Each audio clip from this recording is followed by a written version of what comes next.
ओम नमः शिवाय। ओम नमः शिवाय। ओम नमः शिवाय। स्वागत है सभी दर्शक साथियों का आपके अपने YouTube चैनल रामकृष्ण जी शिवम स्टूडियो में। मैं रामकृष्ण शास्त्री आगरा से आप लोगों का हार्दिक स्वागत करता हूं, अभिनंदन करता हूं। आशा करता हूं आप सभी स्वस्थ होंगे और भोलेनाथ भगवान शंकर से, माँ पार्वती से, लक्ष्मी मैया से प्रार्थना करता हूं आपके घर में खुशियां बरसती रहें और आपकी मनोकामना पूर्ण होती रहें और आप धर्म की तरफ आगे बढ़ते रहें। चलिए बात करते हैं आज हम आपके लिए। देखिए, हम आपके लिए व्रत कथा, धार्मिक कथा एवं अन्य जानकारियां लेकर के आते रहते हैं। आज की जो जानकारी है,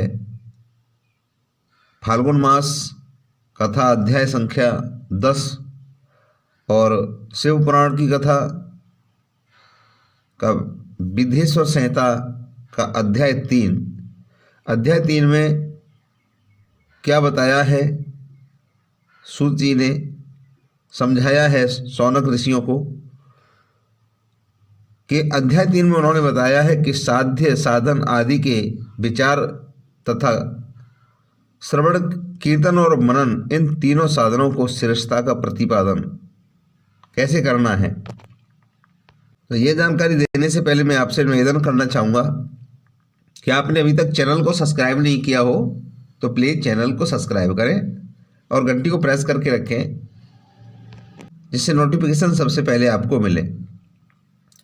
चलिए बात करते हैं साधन, साध्य आदि के विचार तथा श्रवण, कीर्तन, मनन, इन तीनों साधनों की श्रेष्ठता का प्रतिपादन।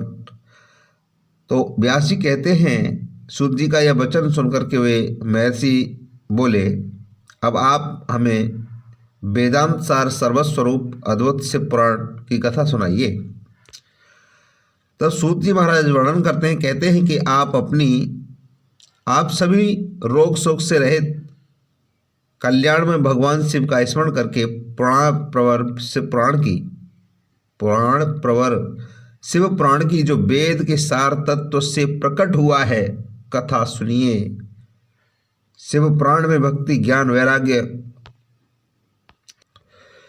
इन तीनों का प्रीति पूर्वक गान किया गया है और वेदांत वेद्य सद्वस्तु का विशेष रूप से वर्णन है। इस वर्तमान कल्प में जब सृष्टि कर्म का आरंभ हुआ था, उन दिनों 6 कुलों के महर्षि परस्पर वाद विवाद करते हुए कहने लगे कि अमुक वस्तु सबसे उत्कृष्ट है और अमुक वस्तु नहीं। उनके इस विवाद से अत्यंत महान रूप धारण कर लिया। तब से सब के सब अपनी शंका के समाधान के लिए सृष्टिकर्ता अविनाशी ब्रह्मा जी के पास गए और हाथ जोड़ करके विनय भरी वाणी में बोले, प्रभु, आप संपूर्ण जगत के पालन पोषण करने वाले हैं तथा समस्त कारणों के भी कारण हैं। हम यह जानना चाहते हैं कि संपूर्ण तत्वों से परे परात्पर पुराण पुरुष कौन है। ब्रह्मा जी ने कहा, जहां से मन सहित वाणी उन्हें न पाकर लौट आती है तथा ब्रह्मा, विष्णु, रुद्र, इंद्र आदि से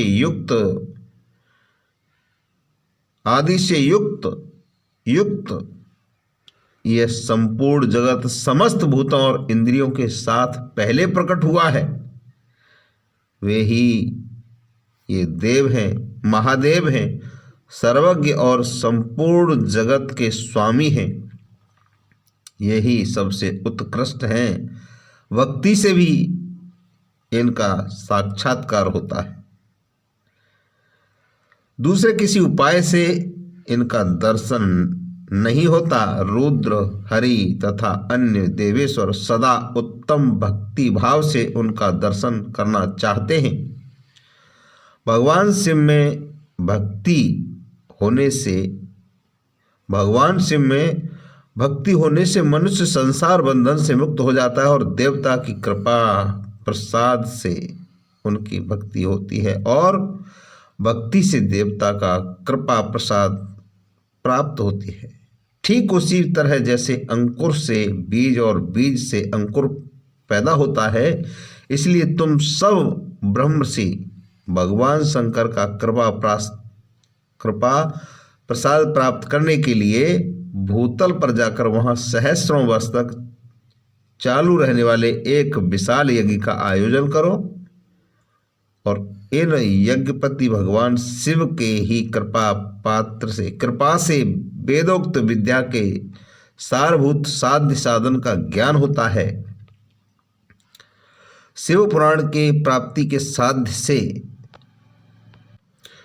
उनकी सेवा की साधना है तथा उनके प्रसाद से जो नित्य नैतिक आदि फलों की ओर से निष्प्रह होता है, वही साधक है। वेदोक्त कर्म का अनुष्ठान करके उसके महान फल को भगवान शिव के चरणों में समर्पित कर देना ही परमेश्वर पद की प्राप्ति है। वही सालोक्य आदि के क्रम से प्राप्त होने वाली मुक्ति है। उन पुरुषों की भक्ति के अनुसार उन सबको उत्कृष्ट फल की प्राप्ति होती है। उस भक्ति के साधन अनेक प्रकार के हैं, जिनका प्रतिपादन साक्षात महेश्वर ने किया है। उनमें से सारभूत साधन को संक्षिप्त करके बता रहा हूं। कान से भगवान के नाम गुण और लीला का श्रवण, वाणी द्वारा उनका कीर्तन तथा मन द्वारा उनका मनन, इन तीनों को महान साधन कहा गया है। तात्पर्य यह है कि महेश्वर का श्रवण कीर्तन मनन करना चाहिए। यदि श्रुति का वाक्य हम सब के लिए प्राणभूत है, इसी साधन के संपूर्ण मनोरथों को सिद्ध करने के लिए आप लोग परम साध्य हो। लोग प्रत्यक्ष वस्तु को आंख से देखकर उसमें प्रवृत्त होते हैं, परंतु जिस वस्तु को कहीं भी प्रत्यक्ष दर्शन होता है उसे श्रवणेन्द्रियां द्वारा जान सुनकर मनुष्य उसकी प्राप्ति करने के लिए चेष्टा करता है? हाँ, अतः पहला साधन श्रवण ही है। उसके द्वारा गुरु के मुख से तत्व को सुनकर श्रेष्ठ बुद्धि वाला विद्वान पुरुष अन्य साधन कीर्तन एवं मनन की सिद्धि करे। क्रमशः मनन पर्यंत इस साधन की अच्छी तरह साधना कर लेने पर उसके द्वारा सालोक्य आदि के क्रम से धीरे धीरे भगवान शिव का संयोग प्राप्त होता है। पहले सारे अंगों के रोग नष्ट हो जाते हैं, फिर सब प्रकार का लौकिक आनंद विलीन हो जाता है। भगवान शंकर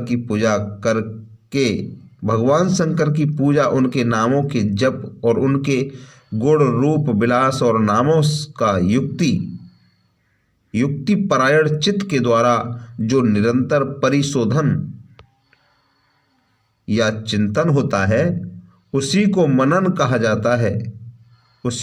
कहा गया है। वह पर महेश्वर की कृपा दृष्टि से उपलब्ध होता है, यानी प्रभु की कृपा दृष्टि से प्राप्त होता है। उसे सब साधनों में श्रेष्ठ या प्रधान कहा गया है। तो आज की कथा का विराम यहीं।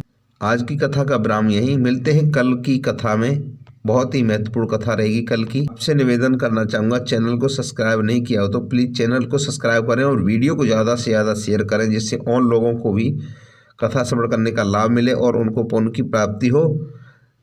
तो जय भोलेनाथ की, शंकर भगवान की, जय माँ पार्वती की, जय जय श्री राधे।